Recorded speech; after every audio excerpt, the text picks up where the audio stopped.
بسم الله الرحمن الرحيم.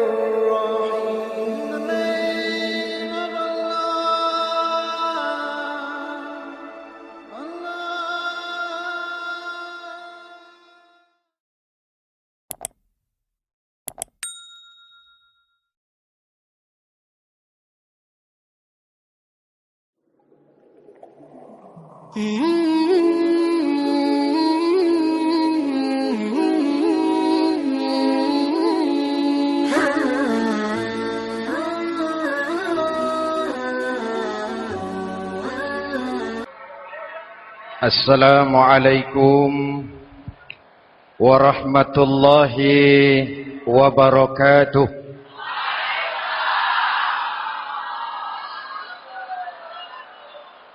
Alhamdulillahi rabbil alamin. Wassalatu wassalamu ala asyrafil mursalin Sayyidina wa maulana Muhammadin wa ala alihi wa sahbihi ajma'in, amma ba'du. Saudara-saudara kaum muslimin yang berbahagia, hadirin, kesempatan malam ini saya ingin cerita akhirat saja. Sudah pernah ke akhirat belum? Mau? Kalau mau saya daftar, besok berangkat. Salah satu rukun iman yang 6, percaya kepada adanya akhirat. Satu saat alam ini akan hancur sehancur-hancurnya. Bumi, gempa, gunung, meletus, air laut tumpah ke darat. Planet-planet bertabrakan, halilintar menyambar, angin topan bertiup.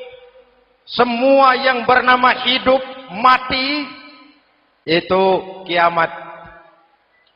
Lalu kita akan dibangkitkan di padang mahsyar, dibangkitkan dari kubur kita masing-masing. Dan subhanallah, pada saat bangkit dari kubur itu, keadaan muka kita ini menurut satu riwayat berubah menurut amalan kita masing-masing.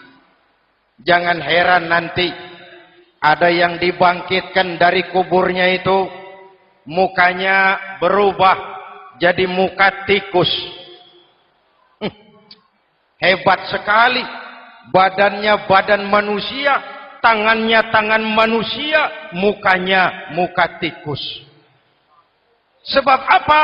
Sebab waktu di dunia amalannya amalan tikus. Apa amalan tikus itu? Suka menggeragoti barang yang disimpan rapi-rapi.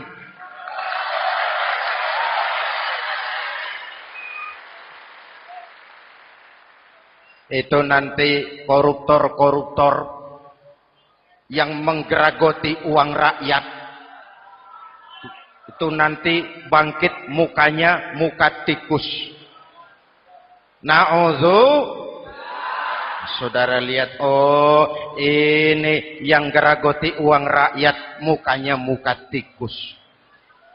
Ada lagi yang bangkit dari kubur, mukanya itu berubah jadi muka harimau. Kenapa? Waktu di dunia amalannya amalan harimau. Apa harimau itu? Mau menang sendiri, keras kepala, kupeh. Di mana ada hutan, rajanya pasti harimau. Padahal hutan belum pernah bikin pemilihan umum. Betul? Tapi harimau tidak peduli. Ada pemilihan umum atau tidak, saya raja hutan. Setelah naik jadi raja di hutan, harimau bukan melindungi rakyatnya, malah makanin rakyatnya.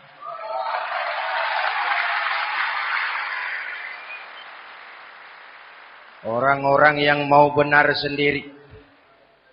Ada lagi yang bangkit dari kubur gagah, mukanya muka ketek. Sebab apa? Waktu di dunia amalannya amalan ketek.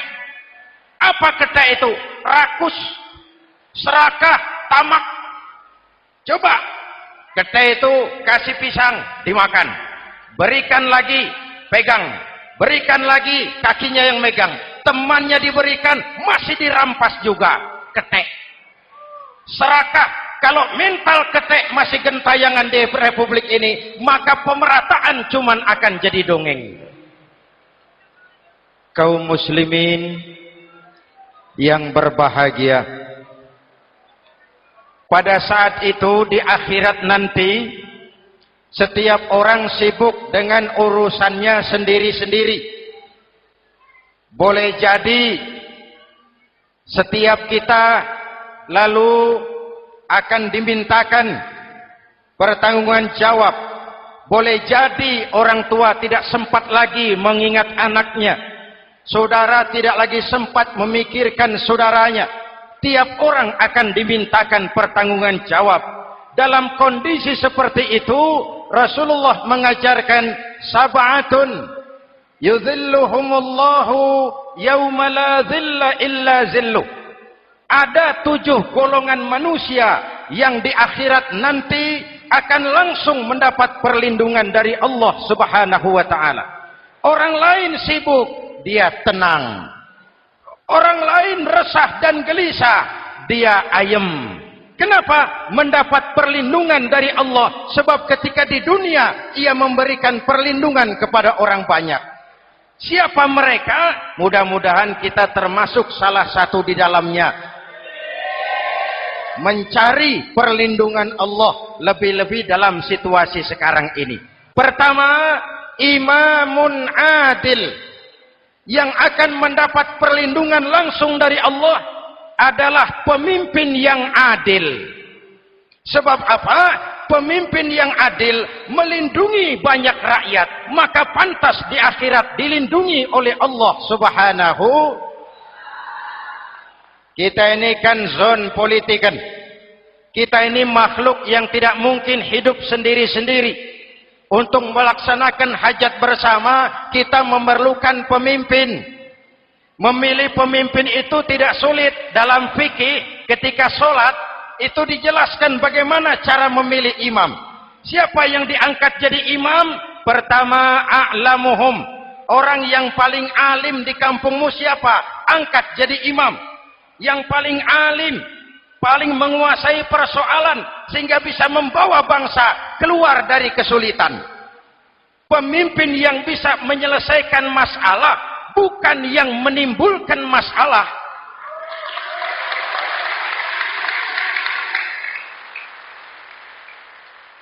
Apalagi kalau pemimpinnya jadi masalah, bagian dari masalah. Ini namanya pengurus jadi urusan.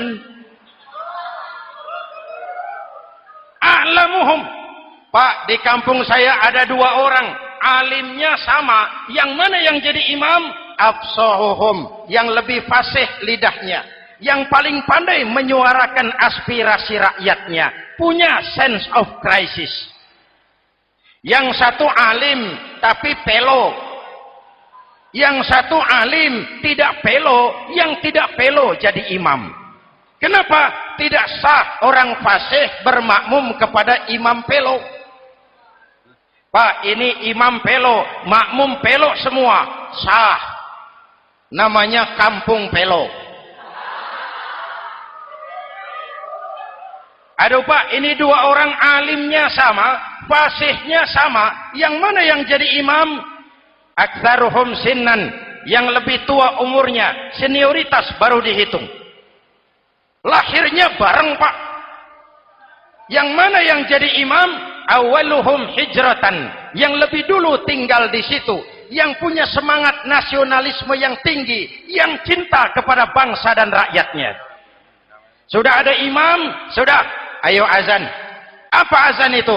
Proklamasi. Salat mau dimulai. Sudah azan? Sudah. Qobliyah 2 rakaat. Qobliyah.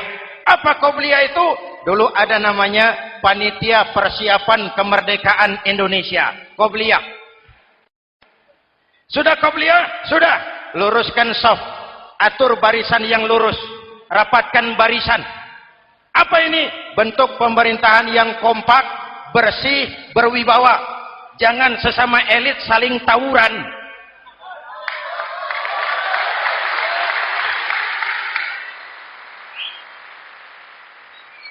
Luruskan saf.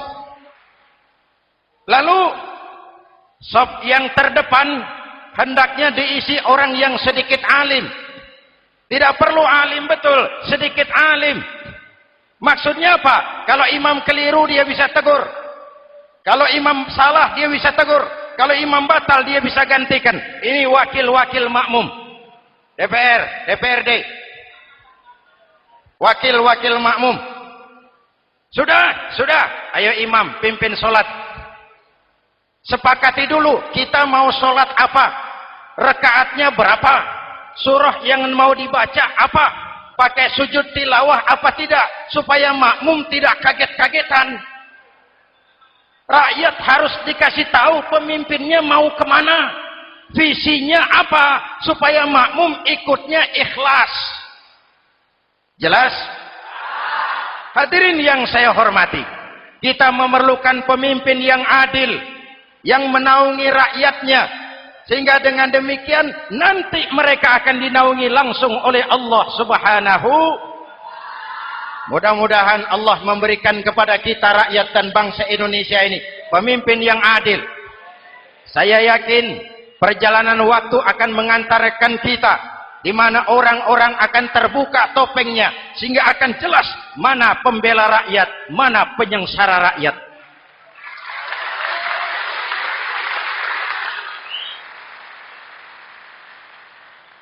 Lalu sebenarnya tiap kita ini kan pemimpin. Pak Lurah pemimpin di kelurahannya, Pak Camat pemimpin di kecamatannya, kepala suami pemimpin di rumah tangganya, anak muda pemimpin bagi dirinya. Dan setiap kita akan dimintakan pertanggungan jawab tentang apa yang kita pimpin. Marilah setiap kita berusaha menjadi pemimpin yang adil. Satu. Yang kedua, syab nasya'a fi ibadatillah. Anak muda yang tekun beribadah kepada Allah. Amin. Remaja adalah masa depan kita semua. Akan bagaimana Republik Indonesia, bahkan akan bagaimana Islam di Republik Indonesia 20, 30, 40 tahun yang akan datang, anak-anak kita jawabannya. Jelas? Maka menghancurkan Islam tidak usah menyegel masjid, tidak usah menutup pesantren, tidak perlu melarang pengajian. Cukup dengan meracuni remaja dan pemuda Islam, menjauhkan mereka dari agama dan ulama. Kalau mereka sudah jauh dari agama dan ulama, tinggal menunggu pergantian generasi.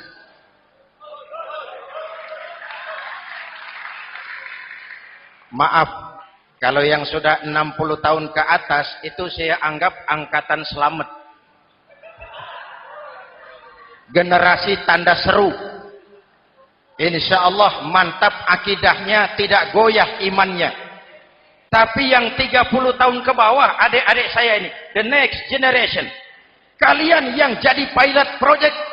Hei remaja-remaja Islam, kalau mau jadi remaja dan pemuda modern, jangan dekat-dekat ke masjid kuno. Masjid khusus 70 tahun ke atas. Baca Quran kampungan.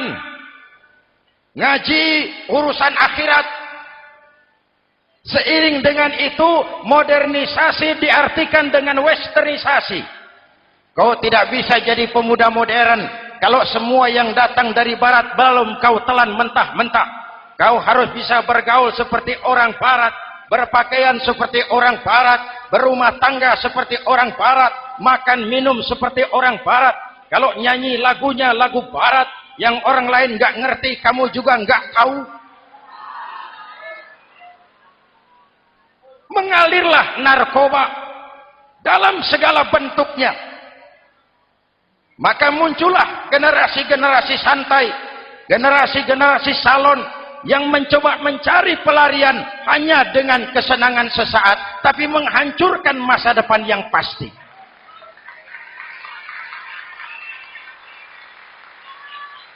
maka mengalirlah free love, free sex, samenleben, hidup bersama di luar nikah alias kumpul. Ya sama saja, kumpul kebo, kumpul embek itu sama.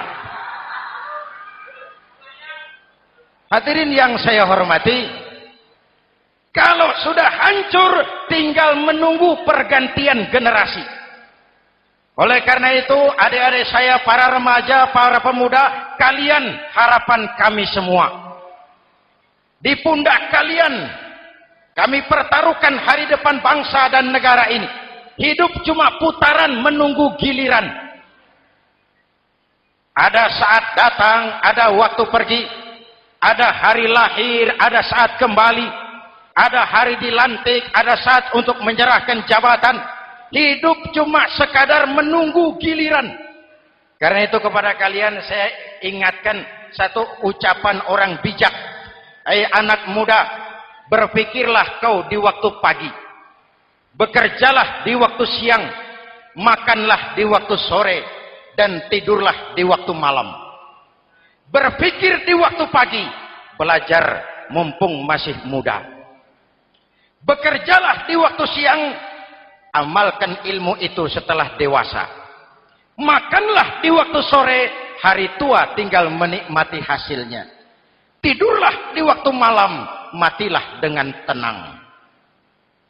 Kalau pagi kau tidak berpikir, nanti siang kau tidak akan bisa bekerja. Kalau siang tidak kerja, nanti sore mau makan apa?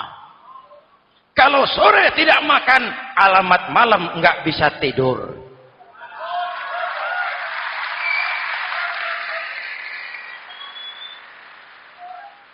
Kalau waktu remaja, waktu muda maunya santai-santai saja, dewasanya bingung. Kalau dewasanya bingung, hari tua terlunta-lunta. Kalau hari tua terlunta-lunta, matinya menteleng. Maka lebih baik makan singkong betulan daripada makan roti mimpi. Ayo, makan singkong betulan, makan roti mimpi, lebih bagus mana? Lebih bagus makan roti betulan. Kalau perlu, lebih baik sekolah sambil dagang koran, sekolah sambil parkir mobil, sekolah sambil semir sepatu, daripada petatang peteteng tanpa prospek hari depan yang ada artinya.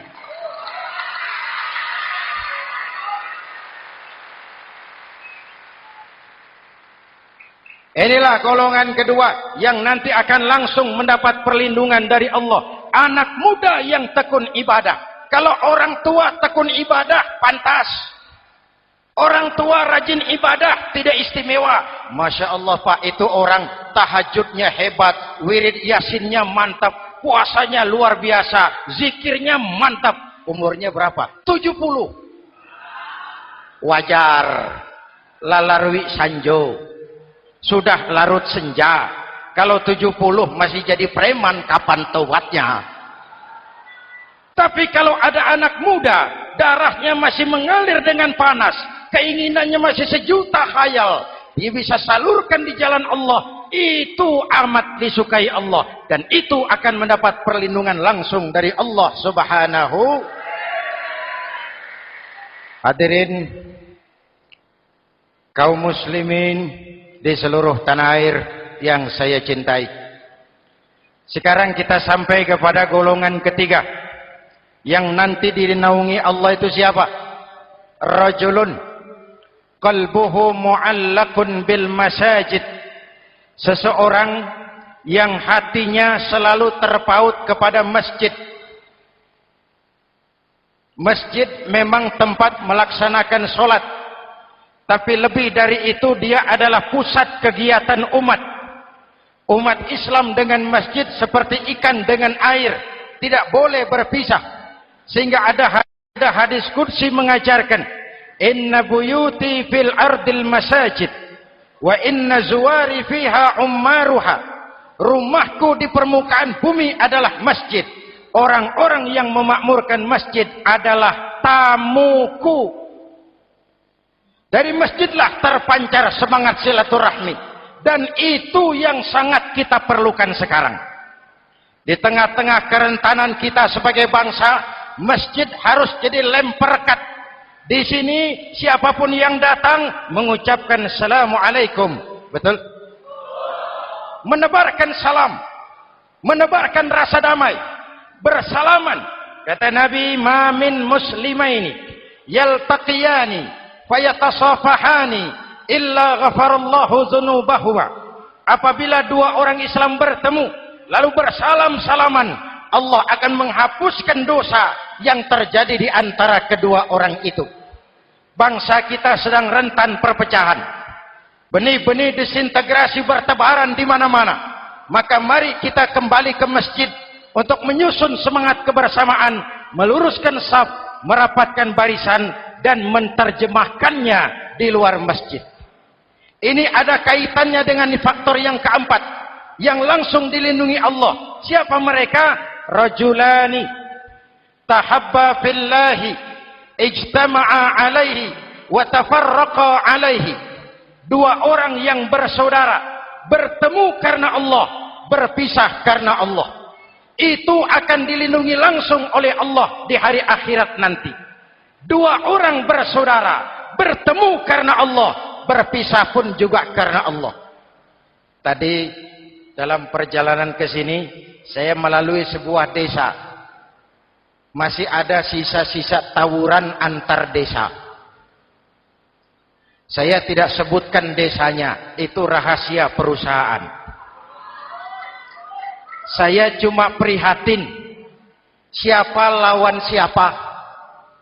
Siapa yang kita bakar rumahnya? Siapa yang kita sambiti dengan batu? Siapa yang kita rugikan? Padahal urusannya kadang-kadang sepele. Di satu desa misalnya, cuma urusan kaset jadi tawuran antar desa. Ini kan hal yang sangat sepele. Padahal Nabi mengajarkan dengan keras, kalau dua orang Islam saling bertengkar, al-qatil wal maktul finnar. Yang membunuh dan yang dibunuh, dua-duanya neraka. Sahabat bertanya, "Ya Rasul, kalau yang membunuh masuk neraka, pantas. Kenapa yang dibunuh neraka juga?" Rasulullah senyum lalu berkata, "Yang dibunuh pun sudah punya niat membunuh. Cuma keduluan dibunuh. Andai kata tidak dibunuh, dia yang akan membunuh." Mari kita renungkan, kenapa sebagai bangsa kita seperti tercabut dari akar budaya kita. Kita jadi beringas, kita jadi brutal untuk hal yang sepele. Yang satu teriak Allahu Akbar, yang lain teriak Allahu Akbar. Siapa lawan siapa? Dulu Bung Tomo teriak Allahu Akbar, musuhnya londo. Sayyidina Hamzah, Khalid bin Walid teriak Allahu Akbar, yang dilawan kafir. Abu Jahal, Abu Lahab, Abu Sufyan. Sekarang si Ali lawan si Hasan, Hasan Allahu Akbar, Ali Allahu Akbar. Siapa lawan siapa?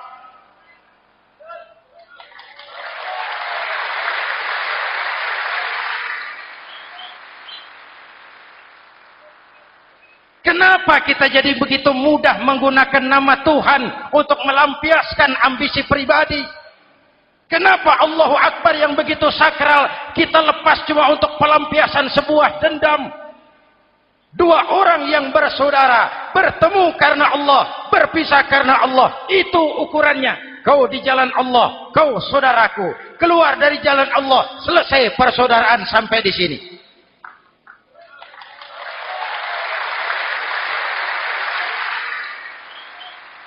Hadirin, lewat mimbar ini saya kembali menekankan, mari kita pelihara kerukunan. Pertama, rukun antar umat seagama. Sesama muslim harus bersatu. Yuk, kita rukun yuk. Kita kompak yuk. Kita bersatu yuk. Sesama muslim, kaos boleh berbeda, boleh. Jaket boleh tidak sama, silakan. Paham politik boleh berbeda, boleh. Kau lewat sana, saya lewat sini, nanti kita ketemu di sana. Betul?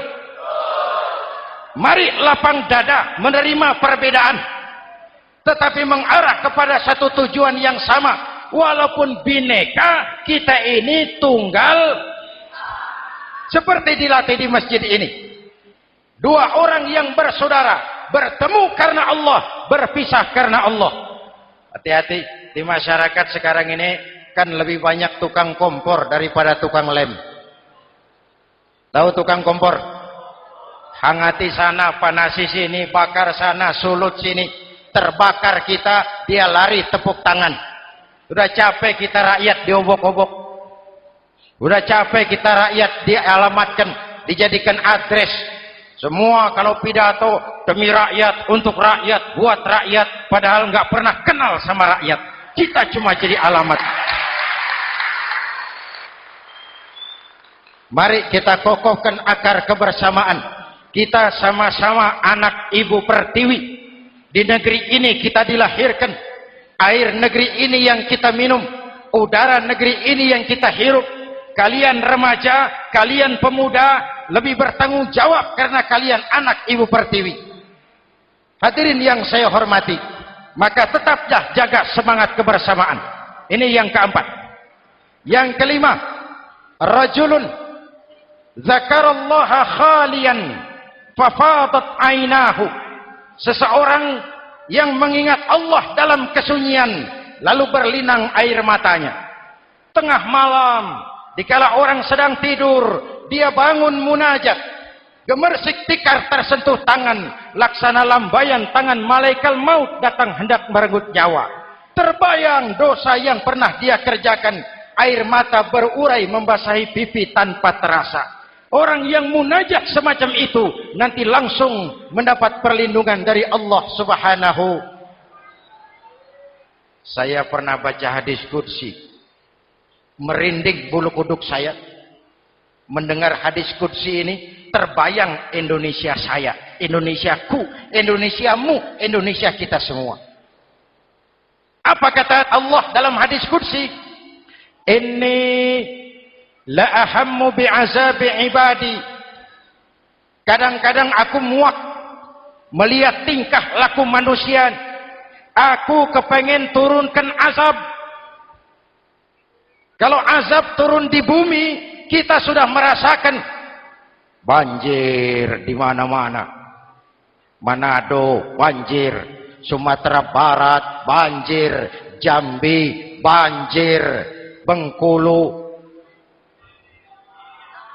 tanah longsor di Purworejo, Cilacap banjir, Sukabumi gempa, Pandeglang gempa, ekonomi terpuruk, antar kampung tawuran, antar elit di atas tawuran.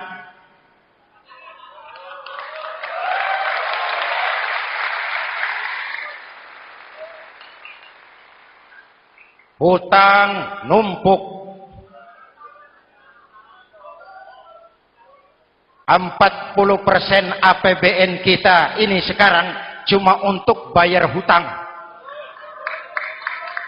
Itu pun dengan asumsi dolar 7.000, 9.000, artinya sekitar 50% APBN kita untuk bayar hutang. Untungnya sekarang ini yang agak menolong, harga minyak membaik di pasaran internasional. Hadirin yang saya hormati, ini lagi ngomong apa saya sih? Aku pengen turunkan azab, tetapi kata Allah, ketika aku melihat orang-orang tua yang sujud di keheningan malam, bayi-bayi tanpa dosa masih menyujud.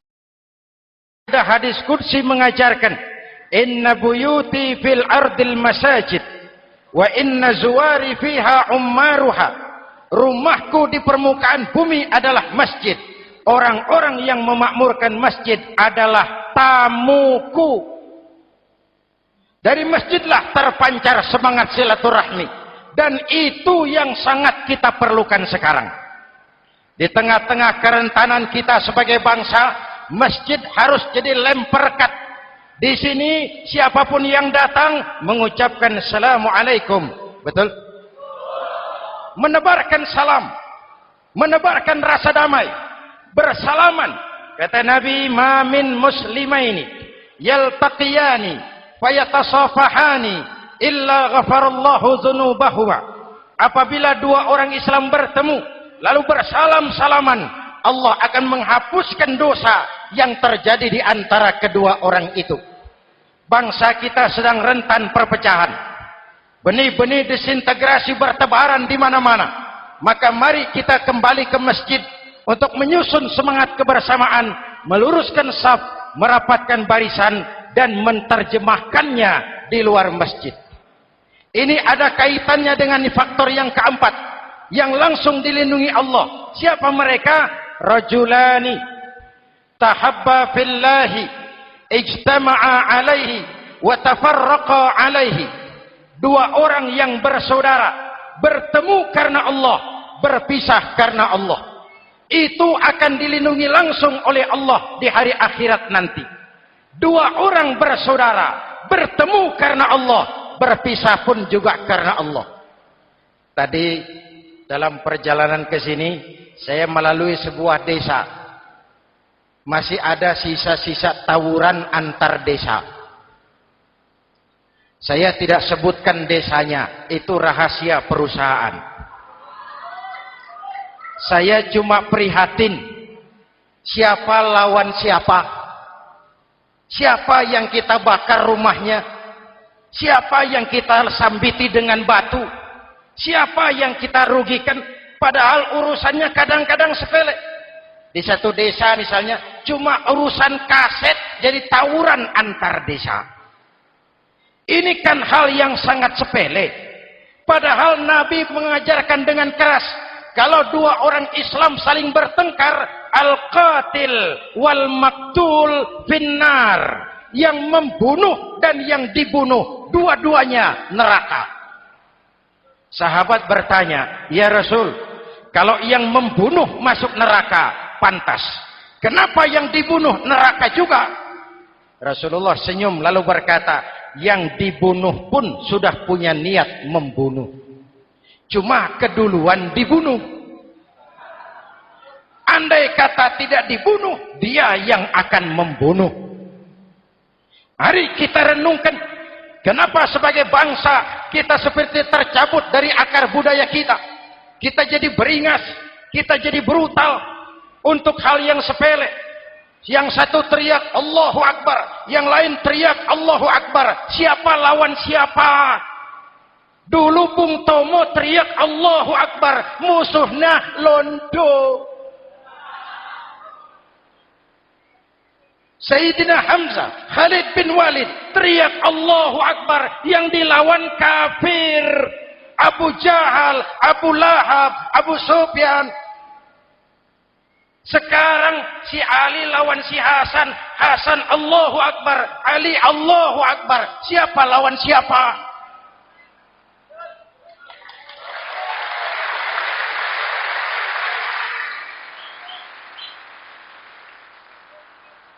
Kenapa kita jadi begitu mudah menggunakan nama Tuhan untuk melampiaskan ambisi pribadi? Kenapa Allahu Akbar yang begitu sakral kita lepas cuma untuk pelampiasan sebuah dendam? Dua orang yang bersaudara, bertemu karena Allah, berpisah karena Allah. Itu ukurannya. Kau di jalan Allah, kau saudaraku. Keluar dari jalan Allah, selesai persaudaraan sampai di sini.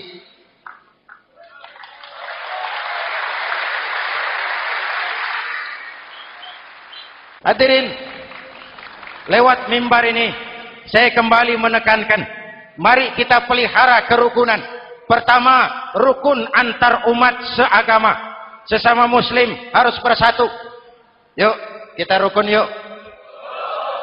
Kita kompak yuk. Kita bersatu yuk. Sesama muslim, kaos boleh berbeda, boleh. Jaket boleh tidak sama, silakan. Paham politik boleh berbeda, boleh. Kau lewat sana, saya lewat sini, nanti kita ketemu di sana. Betul? Mari lapang dada menerima perbedaan, tetapi mengarah kepada satu tujuan yang sama. Walaupun bineka, kita ini tunggal, seperti dilatih di masjid ini. Dua orang yang bersaudara, bertemu karena Allah, berpisah karena Allah. Hati-hati, di masyarakat sekarang ini kan lebih banyak tukang kompor daripada tukang lem. Tahu tukang kompor? Hangati sana, panasi sini, bakar sana, sulut sini. Terbakar kita, dia lari tepuk tangan. Udah capek kita rakyat diobok-obok. Udah capek kita rakyat dialamatkan, dijadikan address. Semua kalau pidato demi rakyat, untuk rakyat, buat rakyat, padahal nggak pernah kenal sama rakyat. Kita cuma jadi alamat. Mari kita kokohkan akar kebersamaan. Kita sama-sama anak Ibu Pertiwi. Di negeri ini kita dilahirkan. Air negeri ini yang kita minum. Udara negeri ini yang kita hirup. Kalian remaja, kalian pemuda, lebih bertanggung jawab karena kalian anak Ibu Pertiwi. Hadirin yang saya hormati, maka tetaplah jaga semangat kebersamaan. Ini yang keempat. Yang kelima, rajulun zakarallaha khalian fafadat ainahu. Seseorang yang mengingat Allah dalam kesunyian, lalu berlinang air matanya. Tengah malam, dikala orang sedang tidur, dia bangun munajat. Gemersik tikar tersentuh tangan, laksana lambaian tangan malaikat maut datang hendak merenggut nyawa. Terbayang dosa yang pernah dia kerjakan, air mata berurai membasahi pipi tanpa terasa. Orang yang munajat semacam itu nanti langsung mendapat perlindungan dari Allah Subhanahu. Saya pernah baca hadis qudsi, merinding bulu kuduk saya. Mendengar hadis qudsi ini, terbayang Indonesia saya, Indonesiaku, Indonesiamu, Indonesia kita semua. Apa kata Allah dalam hadis qudsi? Inni la ahammu bi'azabi ibadi. Kadang-kadang aku muak melihat tingkah laku manusia. Aku kepengen turunkan azab. Kalau azab turun di bumi, kita sudah merasakan banjir di mana-mana. Manado banjir, Sumatera Barat banjir, Jambi banjir, Bengkulu, tanah longsor di Purworejo, Cilacap banjir, Sukabumi gempa, Pandeglang gempa, ekonomi terpuruk, antar kampung tawuran, antar elit di atas tawuran.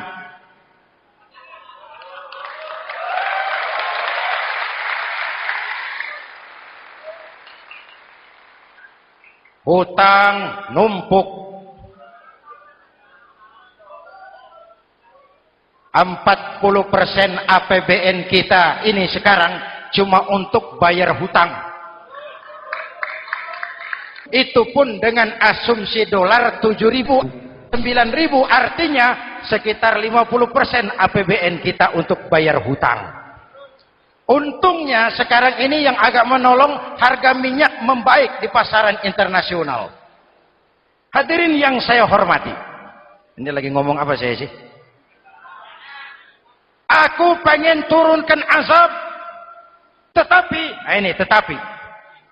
kata Allah, ketika aku melihat orang-orang tua yang sujud di keheningan malam, bayi-bayi tanpa dosa masih menyusu, binatang ternak melata mencari makan, murkaku surut, azab aku tarik kembali.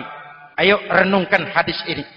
Allah mau marah nggak jadi, azab ditarik, kesulitan diangkat, pertolongan datang, ada yang meredam murka Allah. Allah mau marah nggak jadi. Kenapa?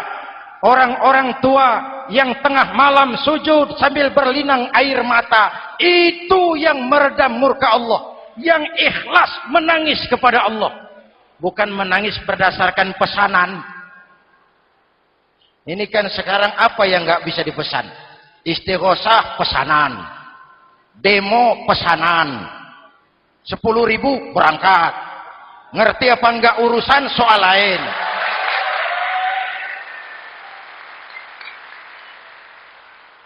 Jadi bukan demonstran, pekerja demo.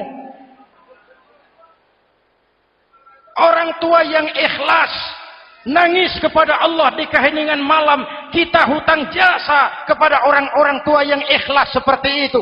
Itu yang menjaga keselamatan bangsa. Allah mau murka enggak jadi sepanjang masih banyak orang-orang tua yang sujud di tengah malam.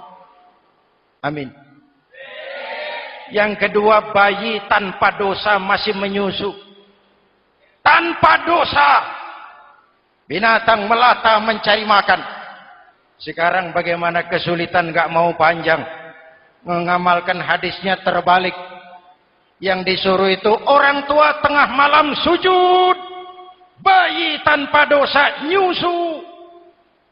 Sekarang ini orang tua tengah malam nyusu. Bayi tanpa dosa dibuang ke tempat sampah.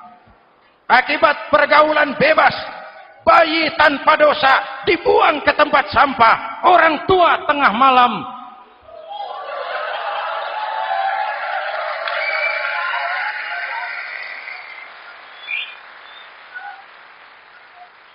hadirin. Yang keenam, rajulun da'athum ra'atun zatu mansibin wa jamalin ila nafsiha faqala inni akhafu Allah rabbal alamin. Orang yang bermoral dibujuk rayu oleh perempuan cantik, lalu dia berkata, maaf, saya takut kepada Allah. Orang bermoral yang merasakan kehadiran Allah dekat dalam hidup. Umpama waktu puasa, saudara sholat zuhur. Sebelum sholat saudara berwudu. Ketika berkemur saudara korupsi. Sedikit airnya saudara minum. Jangankan polisi, teman wudu sebelah pun tidak tahu kalau waktu berkemur saudara korupsi. Kenapa kita tidak mau melakukan? Ada rasa malu kepada Allah. Ini yang perlu kita tumbuh kembangkan, rasa malu kepada Allah Subhanahu wa taala. Yang ketujuh, rajulun tasaddaqa bi shadaqatin fa akhfaha. Orang yang bersedekah lalu disembunyikan sehingga tangan kiri tidak tahu apa yang diberikan oleh tangan kanan. Orang yang punya kepedulian tinggi tetapi ikhlas menolong yatim, membantu sesama dalam rangka menegakkan masyarakat yang adil dan makmur. Mari kita mohon kepada Allah, semoga kita semua senantiasa dalam perlindungannya di dunia ini dan lebih-lebih di akhirat nanti. Al-Fatihah. A'udzubillahi minasyaitonir rajim. Shiratal ladzina an'amta 'alaihim ghairil maghdubi 'alaihim waladdallin. Amin. Bismillahirrahmanirrahim. Alhamdulillahirabbil alamin. Allahumma shalli ala Muhammad wa ala alihi wa sahbihi ajmain. Rabbana taqabbal minna salatana wa siyamana wa qiyamana wa takhashu'ana wa ta'abbudana wa tammim taksirana ya arhamar rahimin. Allahumma ja'alna minas su'ada'il makbulin wa la taj'alna minal ashqiya'il mardudin. Rabbana zalamna anfusana wa illam taghfir lana wa tarhamna lanakunanna minal khasirin. Afdalu ma qultuhu ana wan nabiyyuna min qabli la ilaha illallah.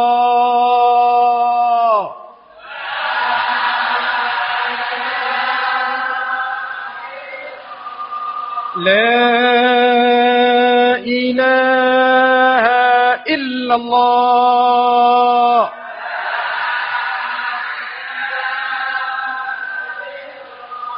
Muhammadur Rasulullah.